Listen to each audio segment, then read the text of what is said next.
Here we are once again, my brothers and sisters. I want to thank you for your attendance at another Living Hope Today study. And today we find ourselves in 2 Samuel chapter 14. Now, one thing we're going to notice as we go through the story of David is that David is a great king. He does what God tells him to do for the most part. He takes care of his people. He's excellent. But in his own personal moral life and his own personal family life, things aren't always quite as good. We've seen him take Bathsheba and commit adultery with her and then eliminate her husband Uriah through a devious plan of military might. We've seen him be confronted by the prophet Nathan and confess his sin. That's really good. But then God has told him this. Let me show you. God has said to him through the prophet Nathan, if you remember way back when in 2 Samuel 12, now therefore the sword will never depart from your house because you despised me and took the wife of Uriah the Hittite to be your own. So we know that David's in for severe consequence based on his disobedience. Okay. Well, you get to chapter 13, what happens? David's son rapes his daughter. And what does David do? Scripture records that David's upset, but he doesn't do anything. That daughter that got raped, her name is Tamar, and it happens that she's the sister of Absalom, and Absalom doesn't forget. He doesn't do anything for a couple years, but he finds a way to get Amnon separated, and he kills him or has him killed. More trouble. Absalom flees. What does David do? Well, he's upset, but he doesn't do much. And look how the text continues as the story unfolds. Joab, that's David's military commander, son of Zeruiah. I wish I could say these names better. Please excuse me. Knew that the king's heart longed for Absalom. Okay, so we know that he misses him. So Joab sent someone to Tekoa and had a wise woman brought from there. He said to her, pretend you are in mourning, dress in mourning clothes, and don't use any cosmetic lotions. Act like a woman who spent many days grieving for the dead. Now, remember, when Nathan confronted David, what did he do? Well, he came up with sort of a parable, a story about a rich man and a poor man, and how the rich man took the poor man's only lamb. Well, now we see David, he's about to be confronted with another story. This one originates through Joab, but the wise woman that's been selected is going to go to tell David a story to get his reaction. Joab tells her, then go to the king and speak these words to him. And Joab put the words in her mouth. He told her what to say. When the woman from Tekoa went to the king, she fell with her face to the ground to pay him honor, and she said, help me, O king. Now we know that this is all just made up from here in terms of the story. The king asked her, what is troubling you? And she said, I am indeed a widow. My husband is dead. Your servant had 2 sons. They got into a fight with each other in the field, and no one was there to separate them. One struck the other and killed him. Okay, so we lost a husband, and we lost one of the 2 sons in this made-up story. All right, she goes on. Now the whole clan has risen up against your servant. They say, hand over the one who struck his brother down so that we may put him to death for the life of his brother whom he killed. Then we will get rid of the heir as well. In other words, they're going to take the property. They would put out the only burning coal I have left, leaving my husband neither name nor descendants on the face of the earth. So there's the story. David, you need to do something. I know that murder is judged by capital punishment, but this is my only son. Isn't there any other way? Can't we fix this some other way? Well, the story goes on. The king said to the woman, go home, and I will issue an order in your behalf. So David's saying, yeah, okay, I'll grant your request. We'll make sure this only son of yours is not killed. But the woman from Tekoa said to him, my lord the king, let the blame rest on me and on my father's family, and let the king and his throne be without guilt. Watch this. The king replied, if anyone says anything to you, bring him to me, and he will not bother you again. What's happening? Well, they have this thing called the avenger of blood, the one in the family who avenges the murder of one of the members of the family, right? She said, then let the king invoke the Lord his God to prevent the avenger of blood from adding to the destruction. What does that mean? It means he's going to come kill my last son if you don't intervene, king. Let's go, so that my son will not be destroyed. As surely as the Lord lives, he said, this is David, not one hair of your son's head will fall to the ground. What's happening here? Well, David's willing to forsake protocol and the rules to protect her last son, even though her last son has murdered his brother. Anything in David's family where there was a brother murdered by another brother?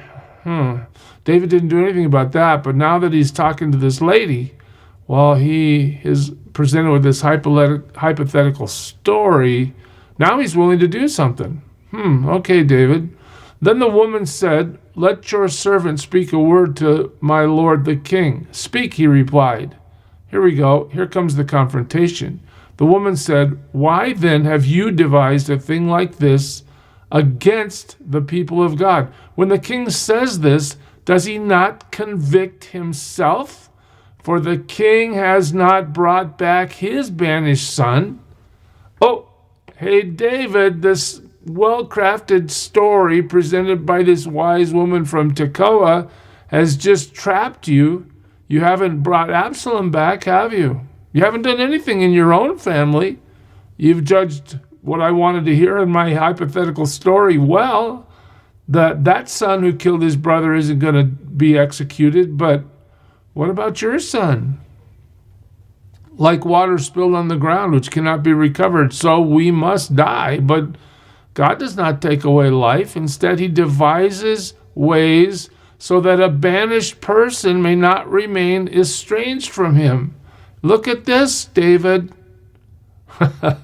Why aren't we worried about Absalom? And now I have come to say this to my lord the king, because the people have made me afraid. Your servant thought, I will speak to the king. Perhaps he will do what his servant asks. Perhaps the king will agree to deliver his servant from the hand of the man who is trying to cut off both me and my son from the inheritance God gave us. And now your servant says, may the word of my lord the king bring me rest. For my lord the king is like an angel of God in discerning good and evil. May the Lord your God be with you. King, you're doing it right in terms of my story, but you're not doing it right in terms of your own son. You're a good king, but you're a bad dad. And then the king said to the woman, do not keep from me the answer to what I am going to ask you. Let the Lord the king speak, the woman said. So now David's going to ask her some things. Isn't the hand of Joab with you in all this? So David's wisdom surfaces here. He understands he just got set up. The woman answered, as surely as you live, my lord the king, no one can turn to the right or to the left from anything my lord the king says. Yes, it was your servant Joab who instructed me to do this, and who will put all these words into the mouth of your servant. In other words, okay, king, none of this was really happening, but Joab put me up to it and I followed through. Your servant Joab did this to change the present situation. My Lord has wisdom like that of an angel of God. He knows everything that happens in the land. And the king said to Joab. So now the focus has moved from David and the woman to David and Joab. Very well, I will do it. Go bring back the young man Absalom. Okay, I judged rightly in this lady's hypothetical story. I feel the conviction. She trapped me in the story, and I went the way that was the right way to solve her problem. I guess I better go the right way to solve my family problem too. Go get Absalom. All right. Joab fell with his face to the ground to pay him honor and blessed the king. Joab said, "Today your servant knows that he has found favor in your eyes, my lord the king, because the king has granted his servant's request." And Joab went to Geshur and brought Absalom back to Jerusalem. And we're waiting now for this big reunion and happy occurrence where father and son are reunited. But what does David do? Then Absalom said, "If not, please let my brother Amnon come with us." Oh, I missed something in that verse. But the king said, "He must go to his own house. He must not see my face." What? So Absalom went to his own house and he did not see the face of the king. Are you serious? So you went through all that, David, to bring him back, but you're not going to talk to him? You're going to put him off to the side somewhere? In all Israel, there was not a man so highly praised for his handsome appearance as Absalom. From the top of his head to the sole of his foot, there was no blemish in him. What are we talking about? According to the populace, Absalom was very good looking, very appealing. Whenever he cut the hair of his head, he used to cut his hair from time to time. When it became too heavy for him, he would weigh it, and its weight was 200 shekels by the royal standard. In other words, Absalom has a full head of hair. 3 sons and a daughter were born to Absalom. The daughter's name was, what? Tamar. Oh, that's the name of his sister who was raped by Amnon, his brother. And she became a beautiful woman. All right, Absalom lived 2 years in Jerusalem without seeing the king's face. And just think about that. Oh, the king came for me because Joab forced the issue. And now that I'm back in Jerusalem, the king doesn't want to see me. I mean, what's up, right? Absalom's offended, more than a little offended. Watch this. Then Absalom sent for Joab. Okay, if the king's not going to talk to me, Joab's the one that brought me down here. Let me talk to Joab in order to send him to the king. But Joab refused to come to him. So Absalom now has been ostracized by the king and by Joab. So he sent a second time, but he refused to come. All right, so Absalom's made some gestures that would say, let's get this reconciliation going, but he's been refused at every point. Then he said to his servants, so Joab is, if he can't get positive attention, he's going to get negative attention. Look, Joab's field is next to mine. Absalom is thinking about how he's going to solve his problem, and he has barley there, so go set it on fire. Yeah, let's burn down Joab's field. That might get his attention. He might want to talk to me after that. So Absalom's servants set the field on fire. Then Joab did go to Absalom's house. Oh, so Absalom figured out a way to get Joab to pay attention to him. And he said to him, why have your servants set my field on fire? Yeah, I bet he's pretty upset. Absalom said to Joab, look, I sent word to you and said, come here, so I can send you to the king to ask, why have I come from Geshur? It would be better for me if I were still there. Now then, I want to see the king's face. And if I'm guilty of anything, let him put me to death. All right, if he wants to judge me for what I did to Amnon, I don't care. But let's go. He's still my father, right? Joab went to the king and told him this. And then the king summoned Absalom. And he came in and bowed down with his face to the ground before the king. And the king kissed Absalom. So by the end of chapter 14, we do get to some kind of reunion. But look what happened. And think about the animosity that's developed because, number one, David himself took no action against Amnon when Amnon raped Tamar. Absalom waited 2 years and then he took action against Amnon by killing him. All right, he goes into exile because he's afraid he's killed his brother. The avenger of blood might be after him. He might be the one executed for that crime. But as it turns out, the king is willing to receive him, but not for a long time after he's returned to Jerusalem. In other words, David's personal life he's making decisions that are setting him up for terrible failure.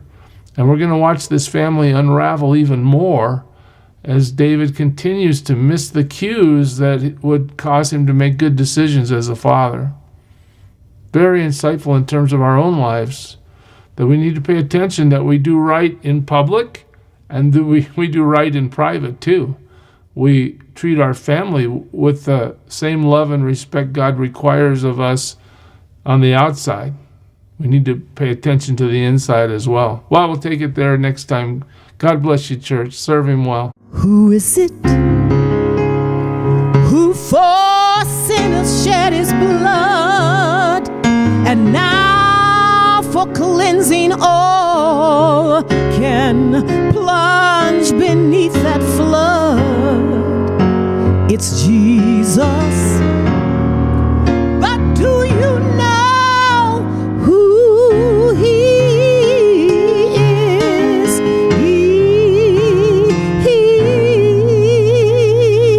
He's the image of the invisible God, and he's the brightness of his glory, the first, the last, the future, the past. He is God.